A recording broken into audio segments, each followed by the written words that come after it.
Hi guys! Welcome sa Engineered Math Channel. So ang topic natin ngayon is about chain rule for derivatives of algebraic functions, part 2. So kung hindi nyo pa napapanood yung part 1, ililink ko na lang sa description para ma-check nyo muna para meron na kayong idea or background about the lesson. So ito yung chain rule formula natin. If u is a function of x, then the derivative of u to the n with respect to x is nu to the n minus 1 times du over dx. Okay, so ginamit na natin to doon sa part 1. Nakapag-solve na tayo ng sample problems. Umabot tayo hanggang number, ano number yun? 10 ata. Okay, number 10. So tuloy natin. Let's have problem number 11. So find dy over dx pa rin na. So find dy over dx if y is x cubed minus 7x squared raised to the 4 times the square root of 1 plus 9x. So meron tayong product ng dalawang functions. So, yung naturo ko sa inyo, pwede natin gamitin dito kapag may product ng dalawang functions, product rule for derivatives. So, ang formula, derivative ng uv with respect to x where u and v are functions of x. So, equal yan sa u dv over dx plus v du over dx. So, depende sa inyo kung ano yung i-assign nyo na u at v. Sige, ito na lang si u, tapos ito si v. So, pag may square root tayo, guys, tas algebraic, ta-transform nyo siya into radical. So, pwede ko siyang isulat as y is equal to x cubed minus 7x squared to the 4th. I mean, ita-transform nyo siya into fractional exponent. So, kapag square root, ibig sabihin yan, 1 plus 9x raised to 1/2. Okay? So, ito si u, ito si v. So, pag kinuha natin yung derivative, dy over dx, applying product rule, so copy nyo muna yung u, which is itong x cubed minus 7x squared to the 4th. Then times the derivative of v, which is ito, yung 1 plus 9x raised to 1/2. Plus, copy the v, 1 plus 9x raised to 1/2. Then times the derivative of u, which is itong x cubed minus 7x squared, urong natin. 7x squared raised to the 4th. Yan. Tapos, i-derivative natin tong dalawa. So, magiging x cubed minus 7x squared raised to the 4th, copy. So, paano i-derivative ito? So, diba by chain rule,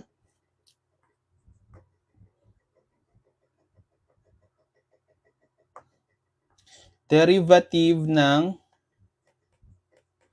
u to the n is equal to n u to the n minus 1 times du over dx.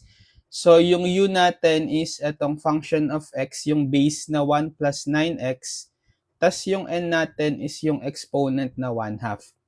So, applying this formula, bale, bababa mo na yung exponent na 1/2, yung n.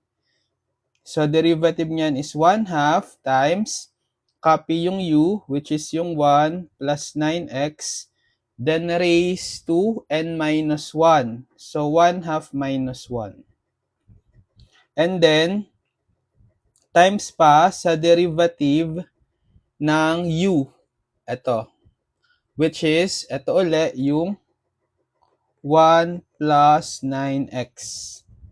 Okay? So, sige, ito, isimplify ko na. Ano yung 1/2 minus 1? Negative 1/2. Okay?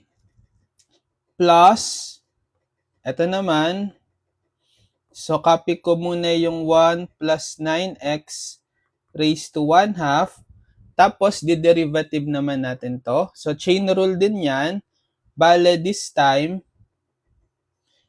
etong u is yung function of x na base, x cubed minus 7x squared. Tapos yung n, yung exponent niya na 4. Right? So, n u to the n minus 1 d over dx. So, bababa mo na yung exponent na 4. Tapos, copy yung u, which is yung x cubed minus 7x squared. Then, raise to n minus 1. 4 minus 1 times du over dx. So, derivative pa netong u, yung x cubed minus 7x squared. So, ito magiging ano na siya? 4 minus 1, 3. Okay? Then, ito pa, i-derivative pa natin. Okay? So, magiging x cubed minus 7x squared raised to the 4 times 1/2 1 plus 9x raised to the negative 1/2. Derivative ng 1 plus 9x, so derivative natin isa-isa. Derivative ng 1, 0.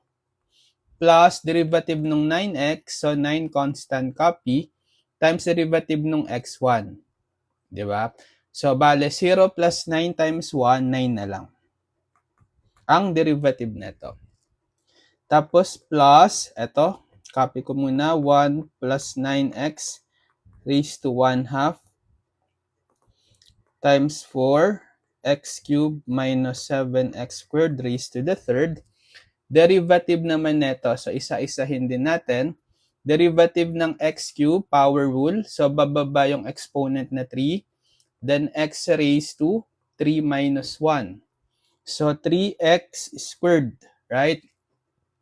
Minus 7x squared, so 7 copy, constant, times derivative ng x squared, 2x, di ba?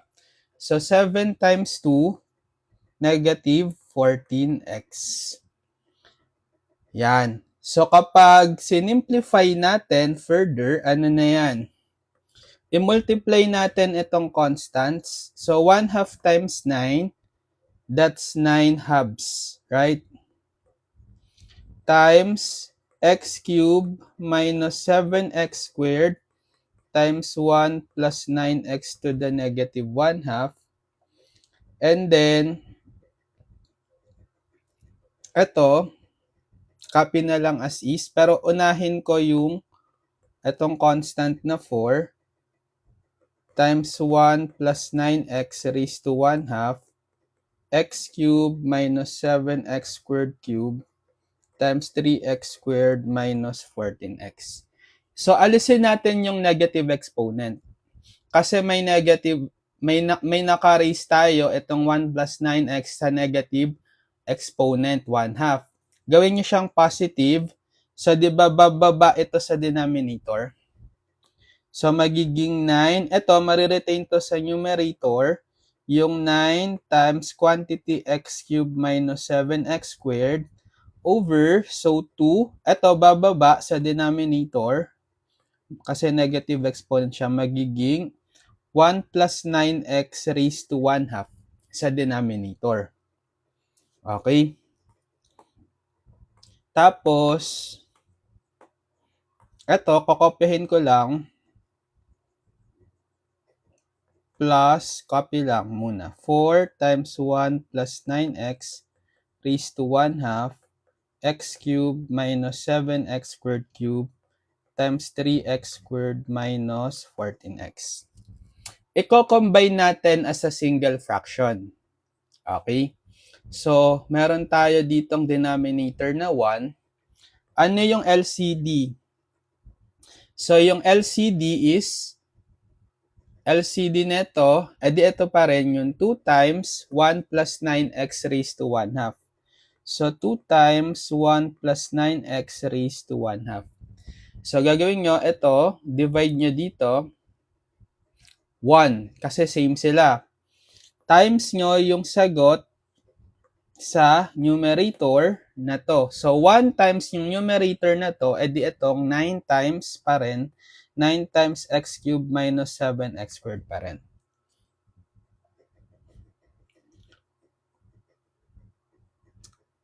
Ay, sorry, 4 pala to.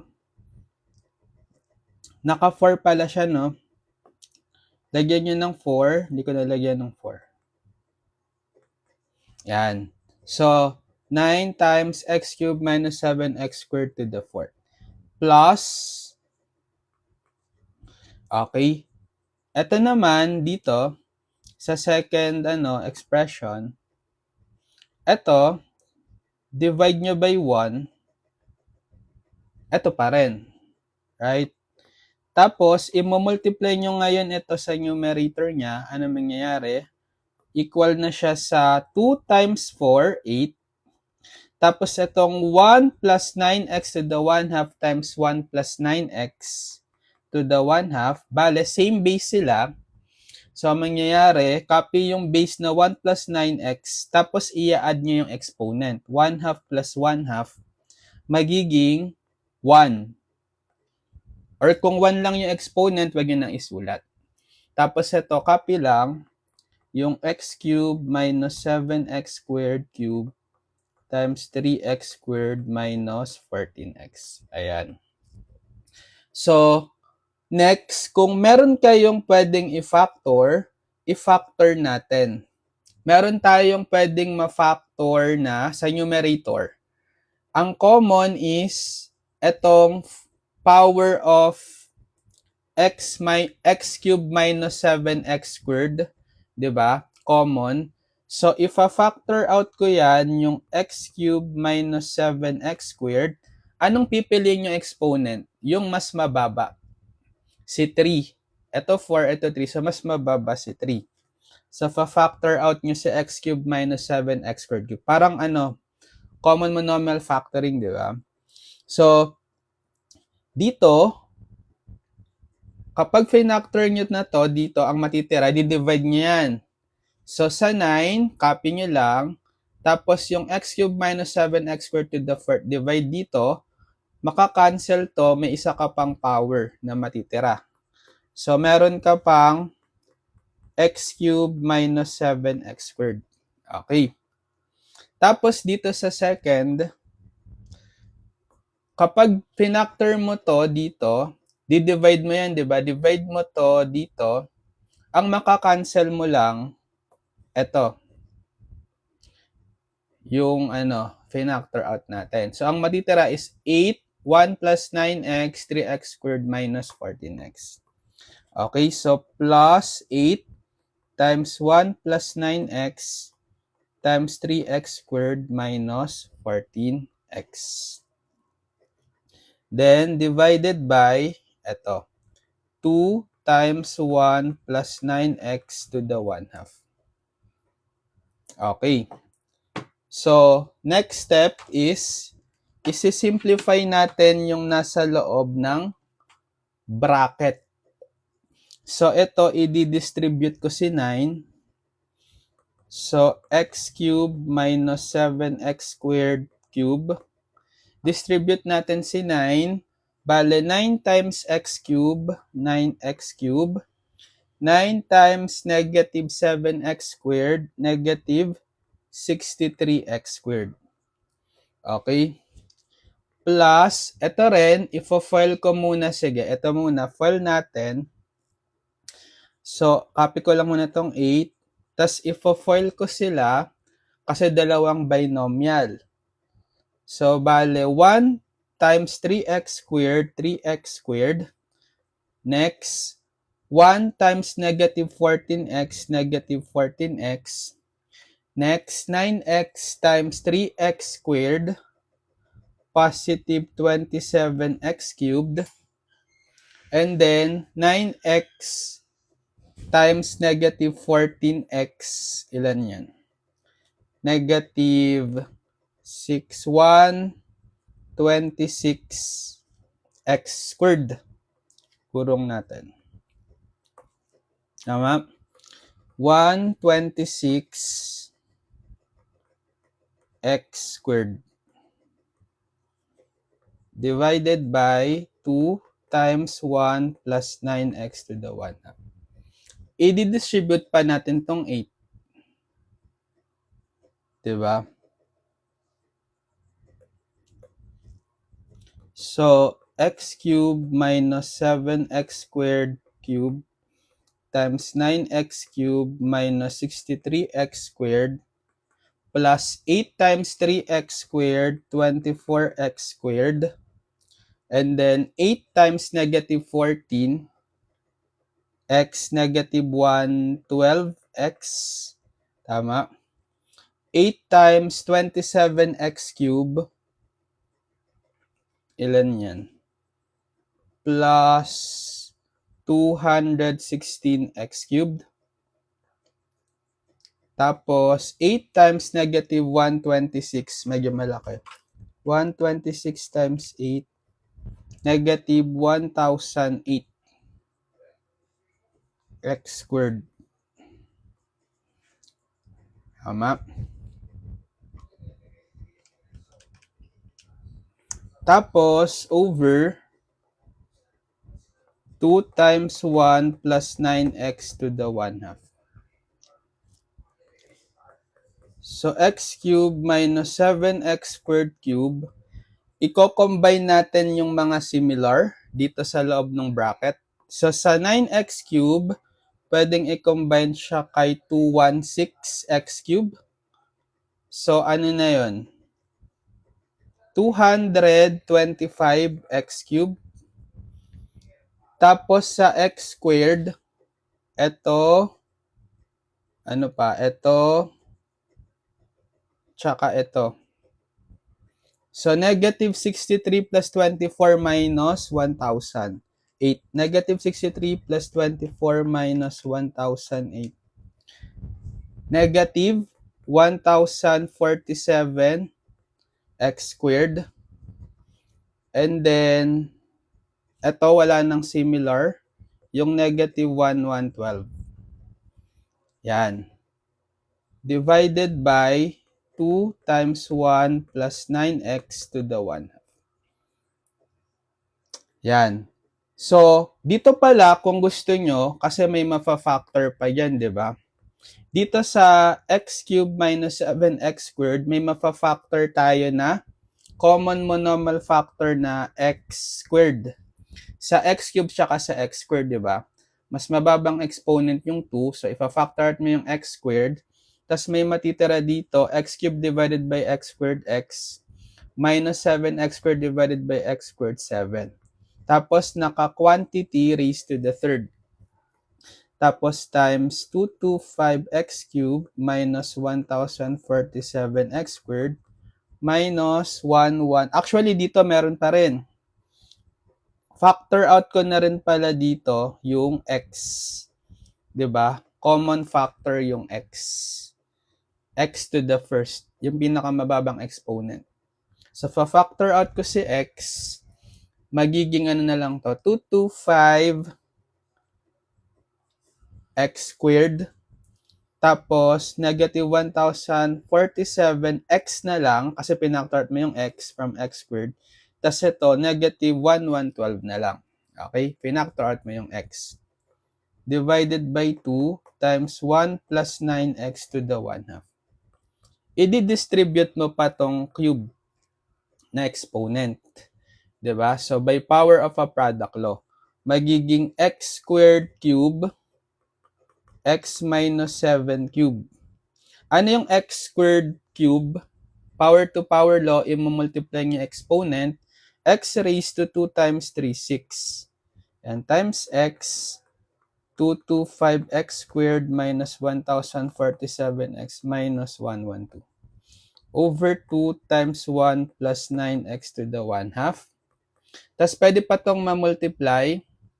X to the 6 times x. X to the, kasi exponent niyan is 1, add nyo yung exponent, 6 plus 1, 7.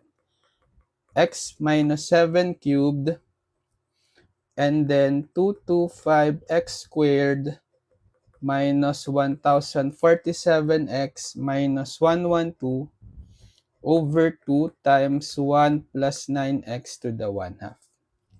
Okay, kung gusto niya ibalik niyo siya sa radical form, so magiging copy ko na lang. Gagawin ko siyang square root.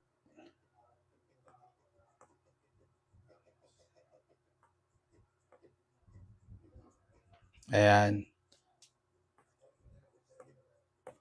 So, ito yung dy over dx.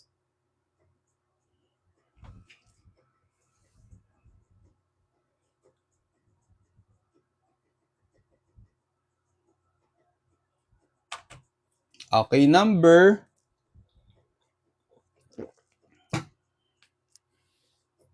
11. Number 12.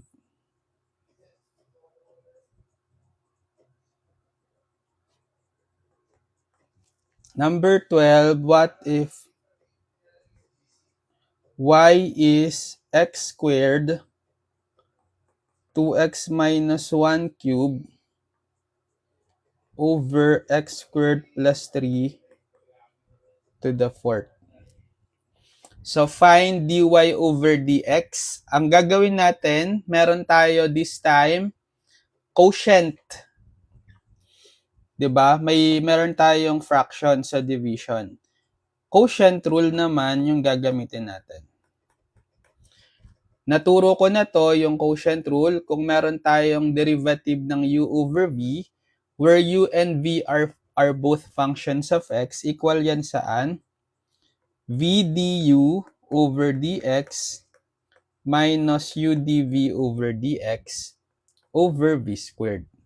So, itong numerator natin, yung lahat ng expression sa numerator, siya si u, tas yung denominator is yung v. Itong x squared plus 3 to the 4th. Yan. So, applying quotient rule, dy over dx is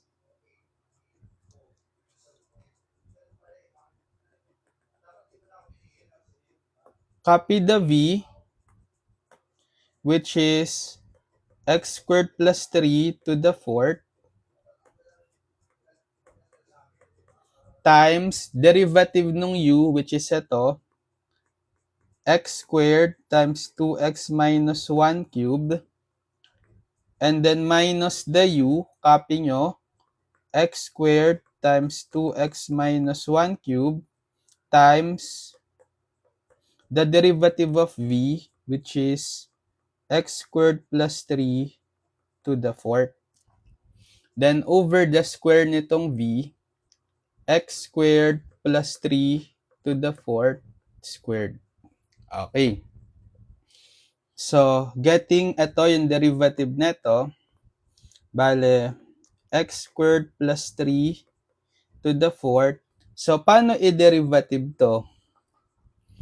Product yan. Product uli ng x squared tsaka 2x minus 3. Ipa-product rule natin. Paano yung product rule kanina?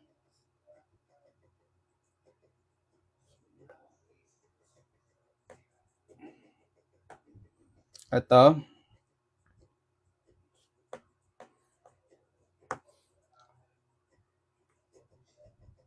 So, ito yung i-derivative natin. So, ito na lang si u, ito si v. Okay, x squared si u, tapos 2x minus 1 cube si v.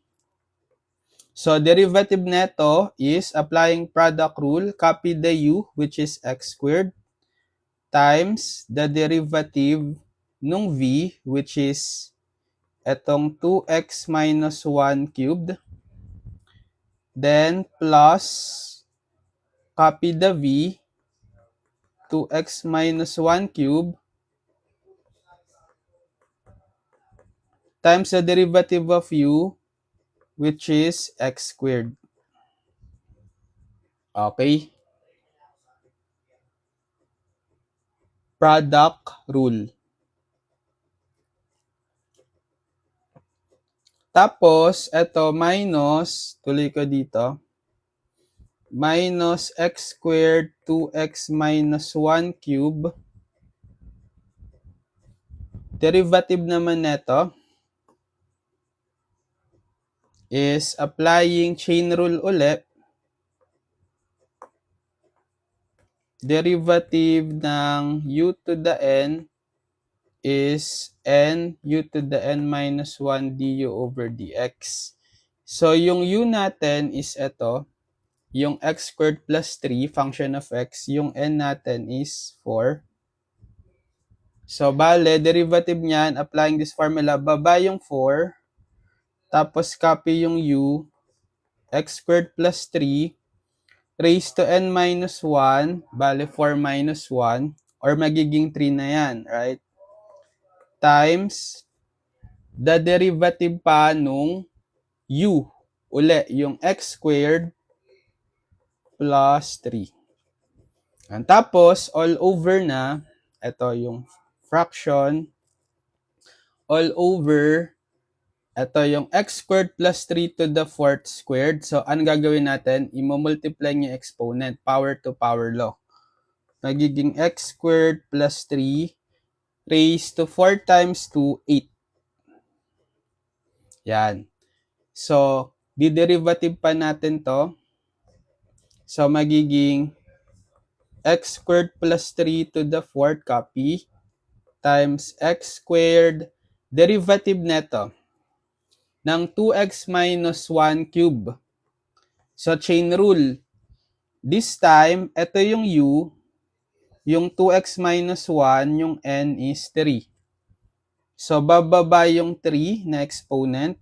So, 3, n, tapos copy yung u, 2x minus 1, then raise to n minus 1, 3 minus 1. Right? So, squared na lang. Then, times pa sa derivative ng u, which is itong 2x minus 1. Plus, ito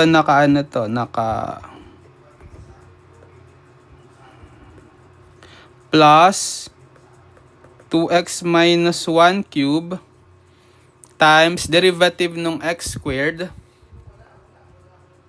Okay, 2x minus 1 cube times derivative ng x squared, 2x, di ba? Okay. And then, ito minus x squared, 2x minus 1 cube, 4 times x squared plus 3 cube. Derivative neto, so isa-isang i-derivative. Yung x squared, derivative niya is 2x, plus 3 derivative niya is 0. So, 2x plus 0, 2x na lang. Then, all over, itong denominator. X squared plus 3 to the 8. Next, so, ito na yung last derivative. X squared plus 3 to the 4 times, so, gawin ko na siyang x squared times 3, 3x squared, times 2x minus 1 squared times derivative ng 2x minus 1. So, derivative ng 2x, copy yung 2, times derivative ng x, 1, then minus derivative ng 1, constant 0. So, 2 times 1 minus 0 or 2 na lang. Then plus, ito, unahin ko na yung 2x times 2x minus 1 cubed. Then, eto, mamultiply ko na to. Negative x squared times 4 times 2x. Negative 8x cubed times 2x minus 1 cube times x squared plus 3 cube. Okay. Then, divided by x squared plus 3 to the 8. Next, etong bracket, nasa bracket na expression, isi-simplify natin. Or mag-factor tayo, sige. So, x squared plus 3 to the 4th, anong pwedeng i-factor dito? Ito, pwede nyo palang i-multiply na to. Yung 3x squared times 2, gagawin ko na siyang, sige, 6x squared na. Okay, 6x squared. Yan. So, mag-common factor tayo dito sa expression sa loob ng bracket. So, sa constant, 6 and 2, ang GCF is 2. Tas sa power of x, piliin nyo yung mas mababang exponent. Ito kasi x to the first, ito x squared. So, x to the first, ang common factor.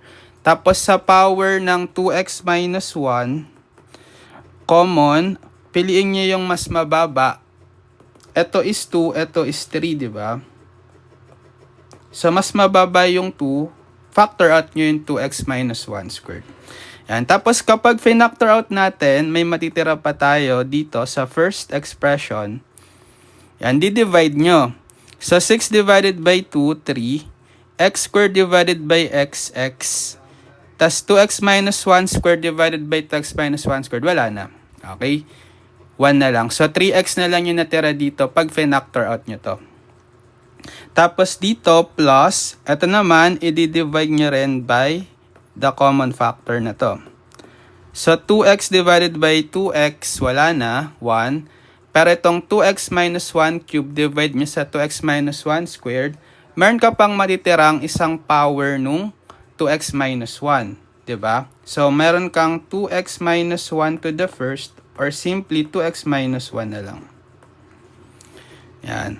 Then, minus, copy ko lang muna itong 8x cube, 2x minus 1 cube, x squared plus 3 cube, all over x squared plus 3 to the 8. So, magiging ano na to?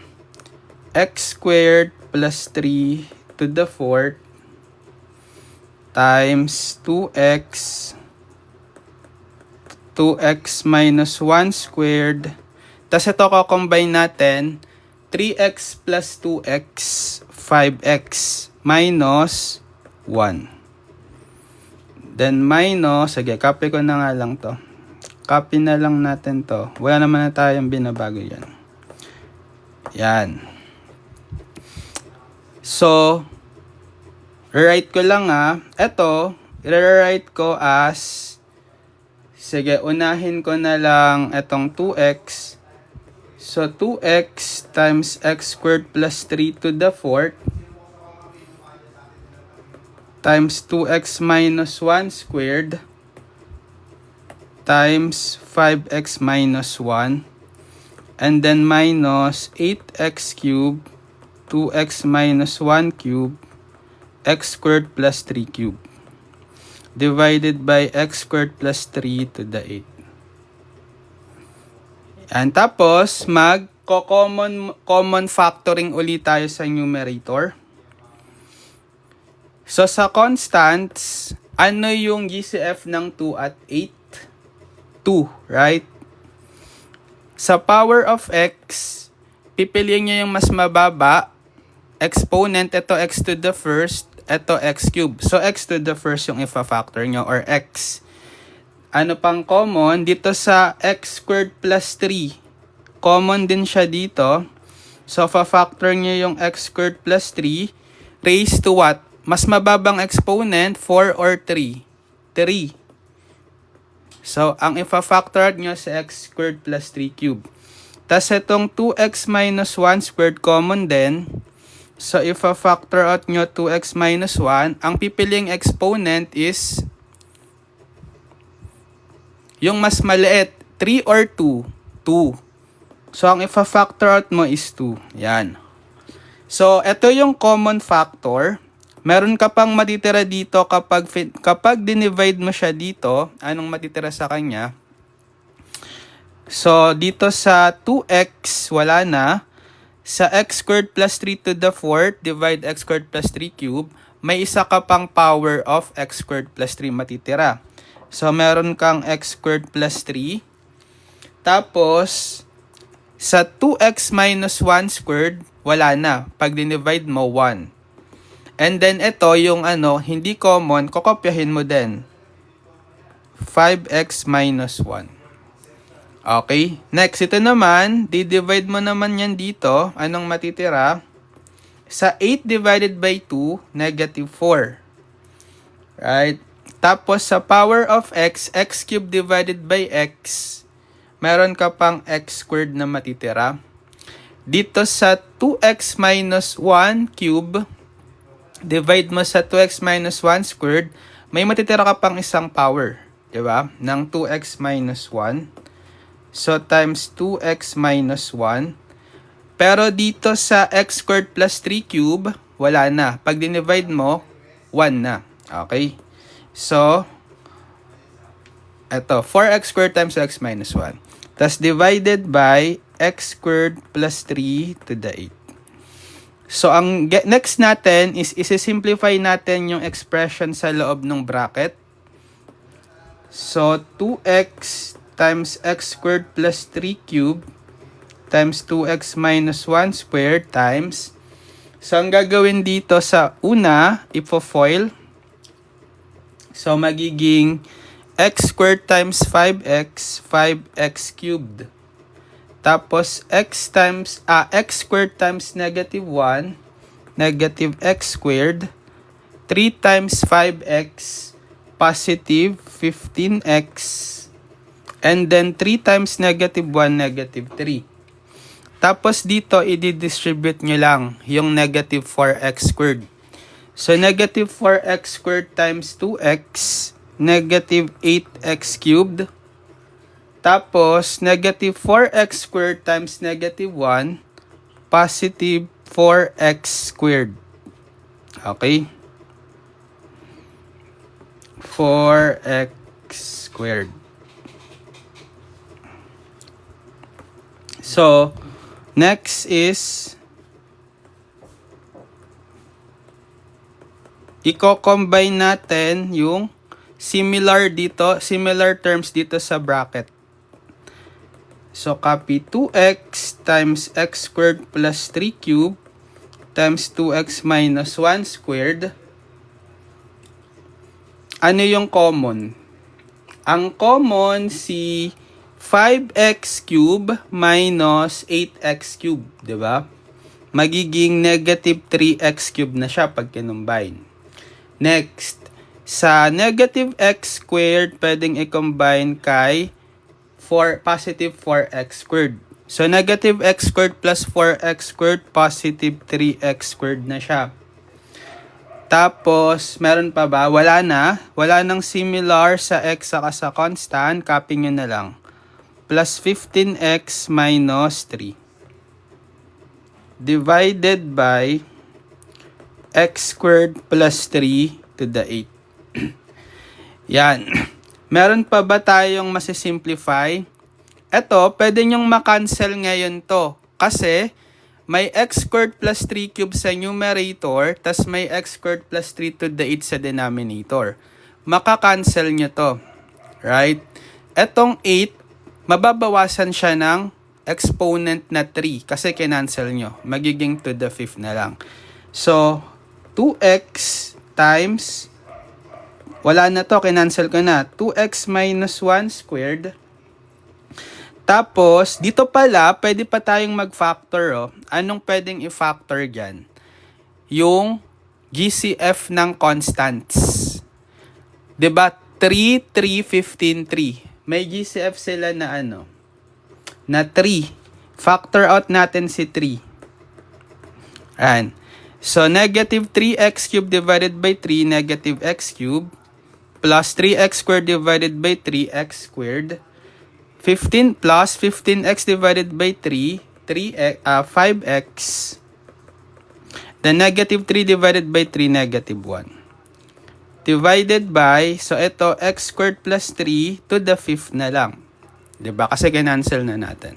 So, pwede nyo ngayong i-multiply yung 2x times 3, magiging 6x times 2x minus 1 squared times negative x cubed plus x squared plus 5x minus 1 divided by x squared plus 3 to the 5th. Ayan, wala na yan.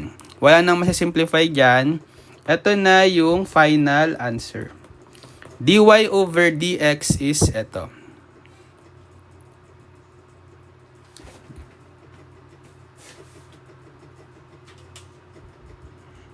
Okay, gets?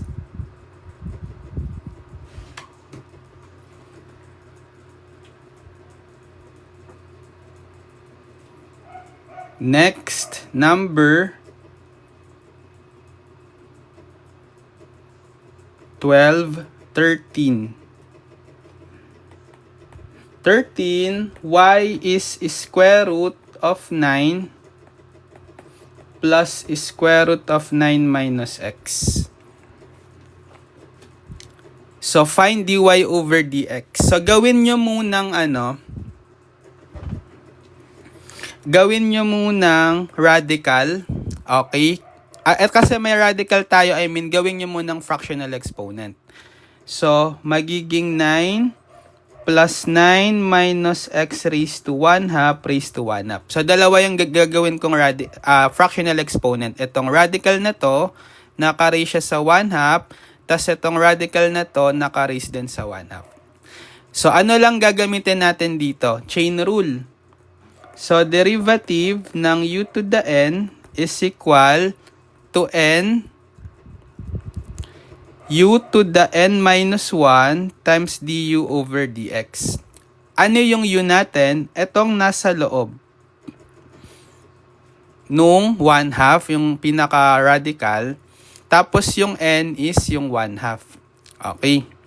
So, therefore, dy over dx is, so, bababa yung 1 half. Ito, n. Tapos, kakaping nyo yung u. 9 plus 9 minus x raised to 1 half. Then, raised to n minus 1. So, 1 half minus 1. Right? Ito. Then, times the derivative ng u, which is itong buong expression na yan, 9 plus 9 minus x raised to 1 half. So, magiging 1 half 9 plus 9 minus x raised to 1 half raised to 1 half minus 1. Negative 1 half. Tapos, derivative pa neto. So, iisa-isahin natin i-derivative. Ang derivative ng 9, constant 0. Plus, derivative ng 9 minus x raised to 1 half. So, another chain rule. This time, ang u mo is 9 minus x. Ang n mo is yung 1 half. Okay? So, derivative neto is, bababa mo na yung 1 half, yung n. So, plus 1 half. Then, copy the u, which is yung 9 minus x. Then, raise to 1 half minus 1 times, by chain rule, derivative pa nung u, 9 minus x, right? Yan. Urong natin.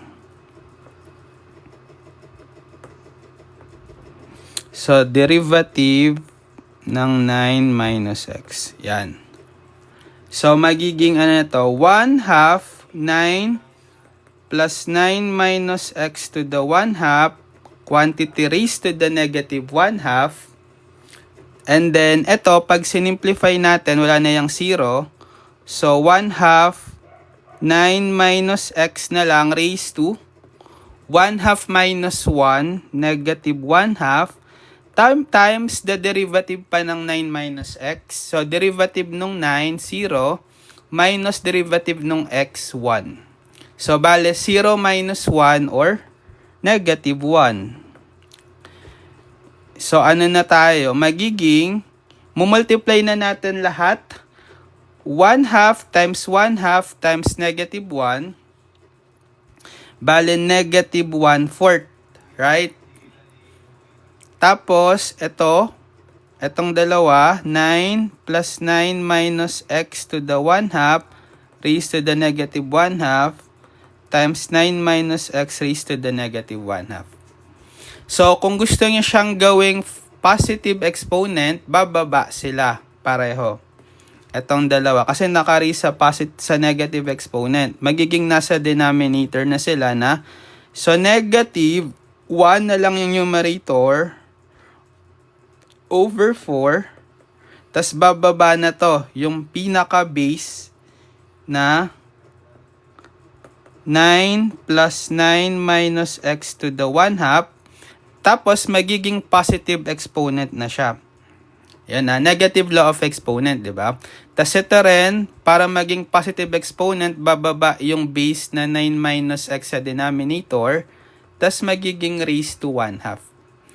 O kung gusto nyo, ibalik nyo sa radical form kasi yung given is naka-radical, 'di ba? So magiging negative 1 over 4. Ito magiging square root uli. Square root ng 9 plus, ito gawin ko uling square root ng 9 minus x. Tas ito rin times the square root of 9 minus x. Yan. So, ito na yung dy over dx. Get? So, naka-times yan.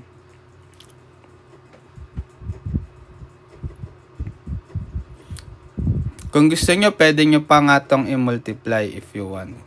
Pero ganyan na lang. Yan na lang yung form na form ng final answer na gagawin natin. Yan. So, naka-solve tayo ng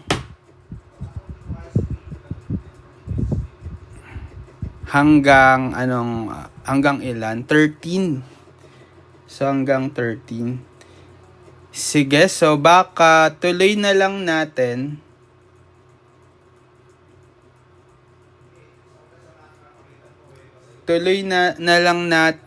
Magkakaroon pa tayo ng part 3. Part 3 na. So, kasi part 2 na to. Abangan nyo yung part 3. Solve pa tayong more problems para mas ma-master nyo pa. Dito sa topic natin na chain rule for derivatives of algebraic functions. So, subscribe lang kayo sa ating YouTube channel, Engineered Math. Lilink ko na lang sa description yung mga past video tutorials natin. Pati yung playlist na lang din ng differential calculus. Para mapanood nyo lahat ng mga video tutorials ko simula sa unang lesson hanggang sa dulong lessons, para meron na rin kayong video tutorial playlist guide from our YouTube channel, Engineered Math, para sa buong subject nyo na differential calculus. So, pwede nyo na yung i-binge watch, i-marathon kapag kailangan nyong mag-review or mag-advance study. Gawin nyo lang guide yung playlist ko sa differential calculus sa YouTube, Engineered Math YouTube channel. So, good luck sa mga nagtitake ng Calculus 1, Differential Calculus subject. Kayang-kaya nyo yan. Basta mag-solve lang kayo ng problems, practice, and ayan, gawin nyo lang guide yung playlist ko. Nood lang kayo lagi, i-binge watch nyo lang yung mga video tutorials ko sa YouTube for Differential Calculus. Sige, see you on my next video tutorial. God bless everyone. Bye-bye.